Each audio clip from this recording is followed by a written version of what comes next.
Hey everyone, आज हम बात करेंगे आप कैसे अपने एंगर को कंट्रोल कर सकते हैं। आप कैसे अपने एंगर को हील कर सकते हैं होपोनोपोनो मेडिटेशन टेक्निक की मदद से। ये जो टेक्निक है ये बहुत ज़्यादा पावरफुल होता है और आप इसके थ्रू किसी भी चीज़ को हील कर सकते हैं। आप खुद को हील कर सकते हैं, आप दूसरों को हीलिंग एनर्जी दे सकते हैं इस टेक्निक की मदद से। इस वीडियो में हम बात कर रहे हैं स्पेशली आप कैसे अपनी नेगेटिव इमोशंस को, अपनी एंगर को हील कर सकते हैं होपोनोपोनो की मदद से। सबसे पहले हमें ये ज़रूरी है जानना कि होपोनोपोनो में जो हम 4 लाइन चैंट करते हैं, जो मंत्र चैंट करते हैं, उसका मीनिंग क्या है। हम 4 लाइन बोलते हैं, I am sorry, please forgive me, I thank you and I love you. अब इन चारों लाइन का मीनिंग समझना बहुत इंपॉर्टेंट है, क्योंकि अगर आप नॉर्मली मेडिटेशन करते हैं, इस 4 लाइनों को चैंट करते हैं और आपको इसका मीनिंग ही नहीं पता, आपको नहीं पता है कि I am sorry, please forgive me, I thank you and I love you ये हम किसको बोल रहे हैं। आप नॉर्मली सिर्फ चैंट कर रहे हैं और आपको कोई पॉजिटिव रिजल्ट नहीं दिख रहा है। 1 महीना हो गया, 2 महीना हो गया, आपको लगता है कि होपोनोपोनो मेरे लिए वर्क ही नहीं करता, लेकिन ऐसा नहीं है। आप अगर होपोनोपोनो प्रॉपरली यूज़ करते हैं, फुल डेडिकेशन के साथ, जो प्रॉपर रूल्स होते हैं उस रूल्स को फॉलो करते हुए, देन डेफिनेटली आपकी होपोनोपोनो सिर्फ कुछ ही दिन में आपको पॉजिटिव रिजल्ट दे सकते हैं। ज़रूरी है आपको इन 4 लाइनों का मतलब समझना और ये जो 4 लाइन है ये आप बोल किसको रहे हैं ये भी समझना। आप जब बोलते हैं आई एम सॉरी, आप खुद को ये बोल रहे होते हैं, साथ ही साथ मदर यूनिवर्स को भी बोलते हैं। क्योंकि जब आप गुस्से में आके किसी को भी कुछ उल्टा पुल्टा बोल देते हैं, कुछ नेगेटिव वर्ड्स यूज़ कर लेते हैं, तो कहीं ना कहीं इससे आपकी भी वाइब्रेशन डाउन हो गया, जो आपके लिए गलत है। इसलिए आप खुद से माफ़ी मांगते हैं, खुद से आप सॉरी बोलते हैं ना। जब आप नेगेटिव वर्ड्स यूज़ करते हैं तो अर्थ के भी वाइब्रेशन डाउन हो रहे हैं, इसलिए आप यूनिवर्स से भी माफ़ी मांगते हैं, यूनिवर्स को भी सॉरी बोलते हैं। आप बोलते हैं आई एम सॉरी, देन आप बोलते हैं प्लीज़ फॉरगिव मी। ये जो आप फॉरगिवनेस मांगते हैं ये भी आप यूनिवर्स से और साथ ही साथ खुद से भी मांग रहे होते हैं। नाउ आप बोलते हैं आई थैंक यू। आप आई थैंक यू बोलते हैं यूनिवर्स को, क्योंकि उन्होंने एक अपॉर्चुनिटी आपको दिया है कि इस टेक्निक की मदद से अब आप अपने गुस्से को हील कर सकते हैं और आगे जाके आप ये सारी चीज़ें कभी नहीं करेंगे। देन आप बोलते हैं आई लव यू। ये आई लव यू आप खुद को बोलते हैं, क्योंकि कहीं ना कहीं गुस्से में आके अगर किसी को आपने कुछ भी बोल दिया, इससे आपने किसी को हर्ट किया, राइट। अब बाद में जाके जब आपको ये रियलाइजेशन होगा, देन आपको ही बहुत ज़्यादा गिल्टी फील होगा, आप बहुत ज़्यादा रिग्रेट करेंगे। आपको ये लगेगा कि काश मैंने ये वर्ड्स यूज़ ही नहीं किया होता। तो इससे कहीं ना कहीं आप हर्ट हो जाते हैं, आप गिल्ट में चले जाते हैं। तो इसीलिए आप बोल रहे हैं कि मैंने जो किया इसके लिए मैं खुद से माफ़ी मांगती हूँ और मैं तुमसे ये प्रॉमिस करती हूँ कि मैं तुम्हें हमेशा प्यार दूंगी। तो ये जो आप बोलते हैं कि मैं तुम्हें हमेशा प्यार दूंगी, ये आप खुद को बोलते हैं कि मैं अपने आप को हमेशा प्यार दूंगी, आई लव माई सेल्फ। साथ ही साथ आप यूनिवर्स को भी बोलते हैं कि आई लव यू। जो भी अपॉर्चुनिटी मुझे मिल रहा है इस गुस्से को कंट्रोल में लाने के लिए, इस गुस्से को हील करने के लिए, उसके लिए मैं बहुत ज़्यादा ग्रैटिट्यूड पे करती हूँ यूनिवर्स को। इन चारों लाइनों का जो मीनिंग है ये यही है और आपको ये समझना बहुत इंपॉर्टेंट है। मेडिटेशन में आप बैठते हैं, प्रॉपर मेडिटेशन में आपको बैठना है, ठीक है। नाउ आपको ये जो 4 लाइन है ये 108 टाइम्स चैंट करने हैं। अब चैंट करते हुए क्या करना है, मेडिटेशन में बैठ गए और आप ये 4 लाइन चैंट कर रहे हैं, देन आपको करना क्या है। आपको विजुलाइज करना है, आपको वो सारी चीज़ें इमेजिन करना है जो आपके साथ हुआ है। यानी कि अगर आपने गुस्से में आके आपके घर वालों के ऊपर कुछ भी बोल दिया, वो लोग हर्ट हो गए हैं, आपसे बातें नहीं कर रहे हैं, इवन अगर आप गुस्से में आके कुछ ऐसे एक्शंस ले लिया है आपने जिससे आप बहुत ज़्यादा अभी दुखी है, आप बहुत ज़्यादा रिग्रेट कर रहे हैं कि काश मैंने वो एक्शन नहीं लिया होता तो शायद आज सर्कमस्टेंसेस कुछ अलग होते, जो सिचुएशंस चल रहे हैं ये ऐसे नहीं चल रहे होते। आपको इसीलिए आपको उन सारे चीज़ों को इमेजिन करना है जो भी आपने किया है या फिर जो भी आपके साथ हुआ है। अगर किसी और ने गुस्से में आके आपको कुछ भी बोल दिया है तो वो भी चीज़ को आपको इमेजिन करना है। फॉर एग्ज़ाम्पल, आपने गुस्से में आके आपकी मम्मी के ऊपर कुछ ऐसा बोल दिया जिससे वो बहुत ज़्यादा हर्ट हो गए हैं और अब आप रिग्रेट कर रहे हैं। आपको समझ नहीं आ रहा है कि मैं अपनी मम्मी को कैसे मनाऊं, या फिर मैं बहुत ज़्यादा गिल्ट फील कर रही हूँ, इसको मैं कैसे हील करूँ। आपको मेडिटेशन में बैठना है, होपोनोपोनो में ये 4 लाइन चैंट करते हुए आपको वो इमेजिन करना है कि आप अपने मम्मी को कुछ बोल रहे हैं। आपको ये महसूस करना है कि आप फिर से अपने पास्ट में आ चुके हैं। ओके ना, ये क्यों करना है, क्योंकि अगर आप प्रेजेंट मोमेंट पे बैठ के या मेडिटेशन में बैठ के उन सारी चीज़ों को इमेजिन करते हैं तो वो फीलिंग आपको फील नहीं होगा।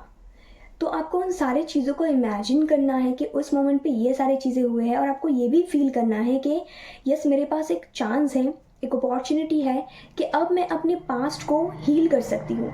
सो आपको ये इमेजिन करना है कि ये सारी चीज़ें हो रहे थे, मैंने अपनी मम्मी को ये सारी चीज़ें बोल दिए हैं, वो बहुत हर्ट हो गए हैं, मैं बहुत रिग्रेट फील कर रही हूँ, कैसे कैसे हुआ वो स्टेप बाय स्टेप आपको इमेजिन करना है। और ठीक जैसा फील आपने किया था, आपकी वजह से आपकी मम्मी जैसे हर्ट हुए थे, वो सारी चीज़ों को आपको इमेजिन करते हुए आपको वो फील करना है बैठे बैठे मेडिटेशन में। जब आप उस फीलिंग को फील करेंगे तो वो फीलिंग आपका रीसरफेस होगा, यानी कि वो आपके बॉडी से, आपके माइंड से रिलीज होने के लिए रेडी होगा। नाउ इन चारों लाइन को चैंट करते हुए आप इमेजिन करते रहेंगे, सिर्फ उसी सिचुएशन को इमेजिन करेंगे। नाउ इमेजिन करते करते आप देखेंगे कि आपको रोना आ रहा है, आप बहुत ज़्यादा गिल्ट में थे ना, आपको बहुत ज़्यादा रोना आ रहा है, तो आप रो दीजिए, क्योंकि रोने से हमारे बॉडी से, हमारे सबकॉन्शियस माइंड से काफ़ी ज़्यादा नेगेटिविटी रिलीज़ हो जाता है। लोगों को लगता है कि हम रो देंगे तो हम लोगों के सामने लाइक वीक बन जाएंगे, हमें तो स्ट्रांग रहना है। ये बात आपको अच्छे से समझना है कि रोने से कोई वीक नहीं होता है, क्योंकि अगर आप रोते हैं तो आपके बॉडी से काफ़ी ज़्यादा नेगेटिविटीज़ उस आंसू के थ्रू निकल जाते हैं, और आप इंस्टेंट बहुत ज़्यादा पॉजिटिव फील करते हैं, बहुत ज़्यादा एक मोटिवेटेड फील करते हैं आप। सो आपको इसीलिए अगर मेडिटेशन के टाइम पे पर्टिकुलरली रोना आ रहा है तो रो दीजिए, इससे आपको ही बहुत ज़्यादा फ़ायदा होगा। नाउ 108 टाइम्स चैंट होने के बाद भी अगर आपको बेटर फील नहीं होता है तो थोड़े टाइम के लिए आप मेडिटेशन में बैठे रहे, और आपको ये फील करना है मेरे बॉडी से मेरी गुस्सा निकल रहा है, रिलीज़ हो रहा है, और मैं बेटर फील कर रही हूँ, और ये आपको खुद को फील करवाना है। नाउ जैसे ही आप बेटर फील करते हैं आपको मेडिटेशन ख़त्म करना है, और आपको ये ध्यान रखना है कि मेडिटेशन जब ख़त्म हो गया इसके बाद फिर से आपको उसी फीलिंग में नहीं चले जाना है। आपको ये ध्यान रखना है कि आपका जो ईगो है वो आपको बोलेगा कि उसी पुराना फीलिंग में जाओ, क्योंकि वो आपका एक नेगेटिव इमोशन है, एक एंगर है। जैसे ही आप उस फीलिंग में फिर से चले जाते हैं तो वो फीलिंग आपके बॉडी में मैनिफेस्ट हो जाता है।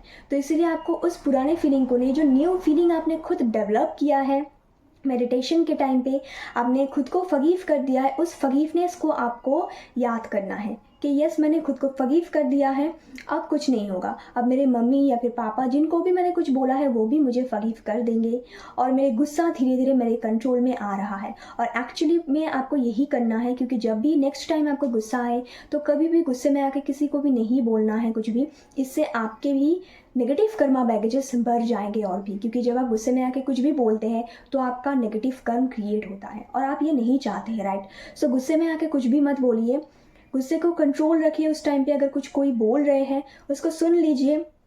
ज़रूरी नहीं कि हर टाइम पे आपको ये बोलना है कि तुम गलत हो मैं सही हूँ, आपको हर टाइम पे नहीं बोलना है। कुछ टाइम के कुछ मोमेंट पे आपको कुछ ना बोलना ही ज़्यादा सही होता है, राइट, पर्टिकुलरली आपके पीस ऑफ माइंड के लिए।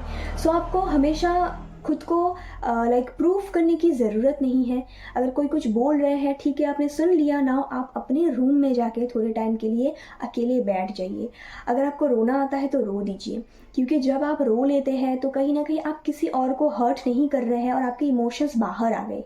लेकिन वही दूसरे और अगर आप उसी पेन को, उसी गिल्ट को, उसी एंगर को आप एक्चुअली में कुछ बोल के निकालते हैं तो उससे आपका नेगेटिव कर्म भी क्रिएट हो रहा है और आपके बॉडी से भी नहीं रिलीज हो रहा है, क्योंकि आपने गुस्से में आके जो कुछ भी बोला है उससे नेगेटिव इफेक्ट आप ही के ऊपर पड़ा है। तो कौन सा सही है, राइट, एंगर में आके कुछ भी बोलना या फिर रो देना? ऑब्वियसली कुछ भी बोलने से ज़्यादा हम अगर रो देते हैं तो वो नेगेटिव इमोशंस हमारे बॉडी से रिलीज़ हो रहे हैं। सो यही बेटर है, राइट। इससे हम किसी और को भी तकलीफ नहीं दे रहे होते, हमारी भी तकलीफ नहीं होता है, और एक्चुअली में ये सही है क्योंकि हमारे बॉडी से वो नेगेटिविटीज़ आंसू के थ्रू रिलीज़ भी हो रहा है। तो यही सही है, राइट।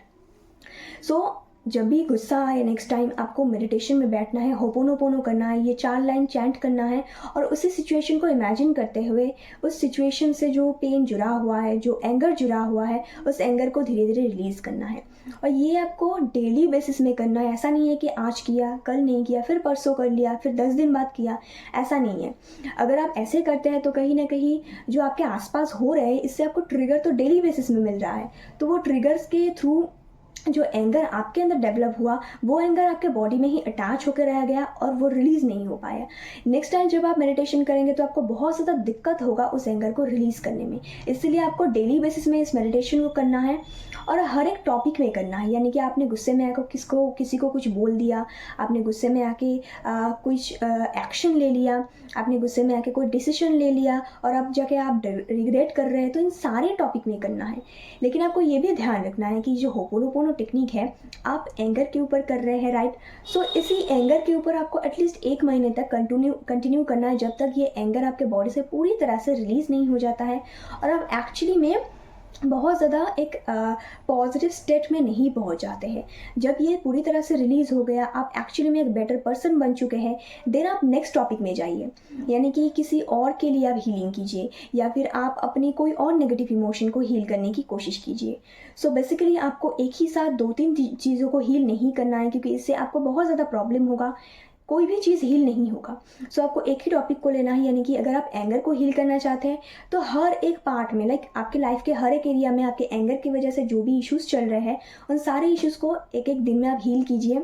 जैसे ही आपको लगता है कि यस मेरे बॉडी से पूरा एंगर निकल चुका है, अब मैं एक बेटर पर्सन हूँ, देन आप किसी और टॉपिक में जाइए। सो इसी तरह आप अपने नेगेटिव इमोशंस को, अपनी एंगर को होपोनोपोनो टेक्निक की मदद से हील कर सकते हैं, कंट्रोल में ला सकते हैं। आई होप ये वीडियो आपको अच्छा लगा एंड आई होप आप इस टेक्निक को ज़रूर अप्लाई करेंगे।